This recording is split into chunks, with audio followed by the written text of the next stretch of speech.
into Bitcoin. Over time, as more people put their wealth into Bitcoin, the price of Bitcoin increases. Now, you have to remember that there's a finite number of Bitcoin available, and every single time there's a purchase, some percentage of that Bitcoin will never move again. So, let's say, for example, every single day, 1% of the purchases that are made are put into wallets that will never sell their Bitcoin again. Right now, Bitcoin is building that foundation of people who will never sell their Bitcoin for US dollars again. So these people are going to hold on to that Bitcoin no matter what happens, no matter where the price goes. They're never going to sell it again. Bitcoin will run out at every single US dollar price because the US dollar can be created out of nothing. So over time, as people are locking their Bitcoin away, there are fewer and fewer Bitcoin available to be sold for dollars. We're never going to go back to the prices that we went through before. We're never going to go back to $1.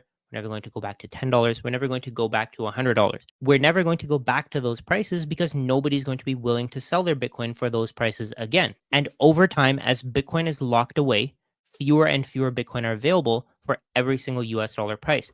Let's say, for example, there may be people who are willing to sell for $1 million. Some people who are willing to sell for $5 million. How long will it take for that Bitcoin to come into the market? If countries start printing money and start buying millions of Bitcoin, we're going to reach those levels much quicker than most people expect. So if I'm thinking long term, why would I want to sell my Bitcoin at a discount when I know for a fact that over time, Bitcoin runs out at every single price?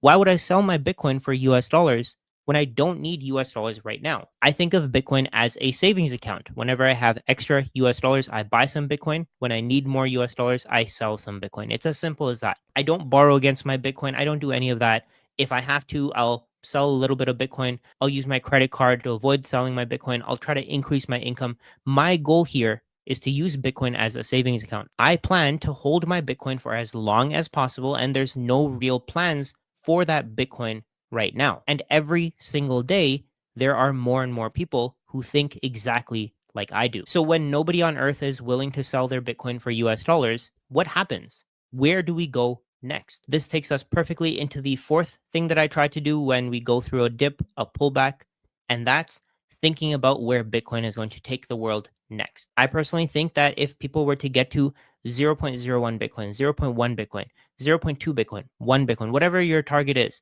if you were to get to those goals, you're going to be way wealthier than you are today because that Bitcoin is going to increase in purchasing power. Over time, it's going to buy more and more things. Let's say all you can afford is $20, $30, $40, $50 worth of Bitcoin every week. These pullbacks are a gift. We're going back in time. The price is falling back down to where it was a few months ago. Why wouldn't you use this to your advantage? So if you're a millennial or you're a Gen Z and you can buy 0.1, 0.2 Bitcoin, you're going to put yourself decades ahead of your peers. If you're a Gen X or you're a baby boomer up to 70 years old, you're at a little bit of an advantage here because you may have some retirement savings set aside. So instead of having to aggressively dollar cost average into Bitcoin, you can just sell some of your assets and buy Bitcoin with it. Let's say